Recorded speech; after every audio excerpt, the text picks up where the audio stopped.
Oi pessoal, tudo bem? Prometi pra vocês um pouco mais cedo que ia trazer aí os bastidores da invasão petista na minha palestra em Goiânia nessa terça-feira. Aliás, antes de falar aí do showzinho que foi feito por alguns petistas, eu vou falar primeiro aí do espaço, da palestra e do tema. Gente, foi tudo maravilhoso, a receptividade maravilhosa. Quando eu cheguei no aeroporto, já tinha gente lá com plaquinhas, Viva Sérgio Moro, e o pessoal me recebendo com alegria, com palmas, com gritos no aeroporto em Goiânia. Então, muito obrigada pelo carinho.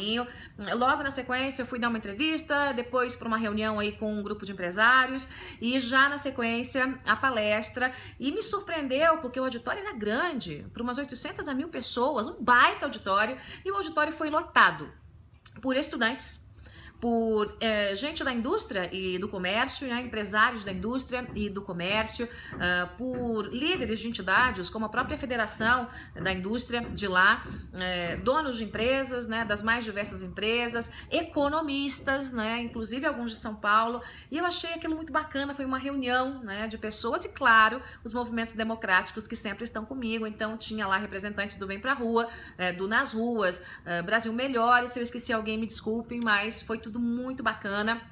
E do que eu falei, né? Que deixou a turma do PT irritadinha, que eles já foram lá se armando para fazer uma arruaça, né?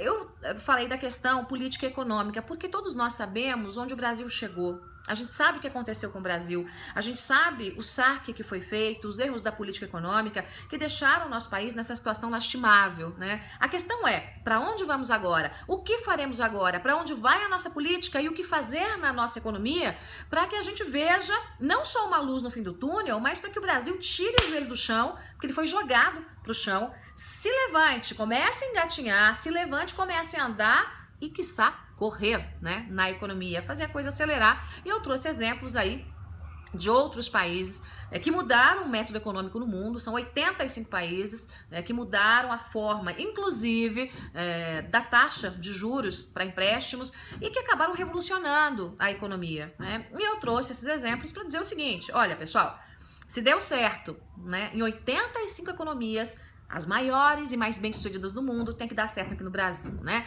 Então eu tenho palestrado e falado muito também sobre economia. Claro que política e economia são a mesma coisa, elas caminham juntas. Uma coisa não vive ou não coabita bem sem a outra, né? Então é preciso que as duas caminhem juntas aí. E foi sobre isso que eu falei. E também, é claro, né, dos bastidores da política, dos bastidores aí do impeachment. As pessoas são muito curiosas, então eu acabei falando sobre isso 1h30 de palestra. Foi muito bacana porque o pessoal ficou até o final, né, só na hora das perguntas e respostas. Já estava super tarde, já que um grupo acabou indo embora, mas foi nessa hora das perguntas e respostas, né, sobre taxa Selic, sobre como reduzir a dívida pública brasileira. A fórmula não é uma fórmula, o ovo de Colombo, a mais difícil do mundo. Eu expliquei na palestra como é que isso é possível, num curto prazo, fazer com que o Brasil volte a crescer e reduzir drasticamente a dívida pública brasileira. E lá pelas tantas, mandou lá um bilhetinho, um mocinho, assim, né, Black Power, lá tal, né, todo estiloso e tal. Ele ficava passando na frente do palco de vez em quando, enquanto eu falava, e as pessoas aplaudiam, né, no final da palestra aplaudiram em pé. Eu fiquei super emocionada. E ele mandou uma pergunta, que não era uma pergunta, era uma série de adjetivos lá, me criticando, enquanto os outros mandavam perguntas querendo saber mais do tema, né? Redução de juros, como é que faz, de que maneira que faz, como é que fica a dívida pública, qual é o impacto disso, quantos bilhões se economiza por ano nessa brincadeira, e é muito dinheiro. Isso é muito maior do que o impacto da reforma da Previdência, né? E foi sobre isso essa palestra que eu dei por lá, que é justamente a redução da taxa Selic e outros impactos que eu vou tratando aos poucos com você, porque não é fácil num vídeo curto explicar, porque são assuntos complexos. Mas ele mandou lá: olha, você com esse discurso barato contra o PT, você nos deixa nauseados, nós focas. Foca é quem está se formando ali no jornalismo, né? Ou acabou de se formar. Nós focas temos vergonha de você e tal. Ele fez um monte de bobagem lá, escreveu um monte de besteira. E aí eu li, claro, né, gente? Não ia perder a chance, né, de ler. Eu li, a hora que eu li, pra começar, ele tomou uma vaia da plateia. Mas uma vaia daquela bonita de ver. O pessoal começou a vaiar, olhou pra ele. Primeiro que ele não assinou. Eu falei: quem foi o covardão que escreveu e não assinou? Aí depois de um tempo, aquele constrangimento, ele tomou coragem, ficou em pé e fui eu. Aí eu falei: Você tá achando que os focas, né, tem vergonha? Pois tem uma fila pedindo emprego pra mim. Não sei não, acho que você tá enganado, né? Começa por aí. Segunda coisa, e comecei a rebater, né, o que ele estava dizendo.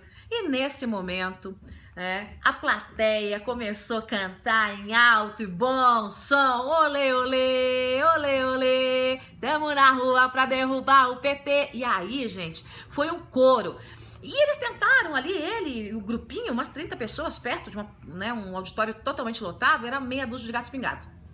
Tentaram dizer alguma coisa, encantar, tentar ali entoar uma cantoria, qualquer coisa, não deu, né? A força dessa gente é cada vez menor, é pequena e desprezível. E aí o que aconteceu? Colocaram o rabinho no meio das pernas e ó, foram embora, se mandaram, né, do auditório, e eu fiquei lá respondendo as outras perguntas até o final, de advogados, de economistas, e aí depois disso teve lá um tempo para fotos, autógrafos de livros e tal, e eu fui muito bem recebida, né, em Goiânia. Eu vou dizer para você, eu achei legal essa turminha que foi lá e fez barulho, porque deu uma animada, eu tava com vontade de cantar a musiquinha, né, a gente tá na rua para derrubar o PT. A diferença entre nós e eles, já que o PT gosta tanto de fazer essa separação, nós e eles, é que nós, coxinhas, nós liberais ou conservadores, estamos nas ruas para combater a corrupção, para combater a atitude corrupta, para pedir a cassação de corruptos. E eles estão nas ruas, os mortadelas, para defender corruptos e ladrões. Então a diferença fica fácil de ver, né, pessoal? É isso, pessoal. Continuo viajando pelo Brasil, daqui, minha gente, São Paulo, e de São Paulo, Porto Alegre, de Porto Alegre, Rio de Janeiro, do Rio de Janeiro para o Nordeste do Brasil, palestrando o Brasil inteiro. Em Porto Alegre, eu faço lá uma pausa para o lançamento do livro do Sérgio Moro, o pessoal tá me esperando já, os movimentos democráticos, e eu tô doidinha para chegar e comer um bom churrasco. Um beijo para vocês, tchau!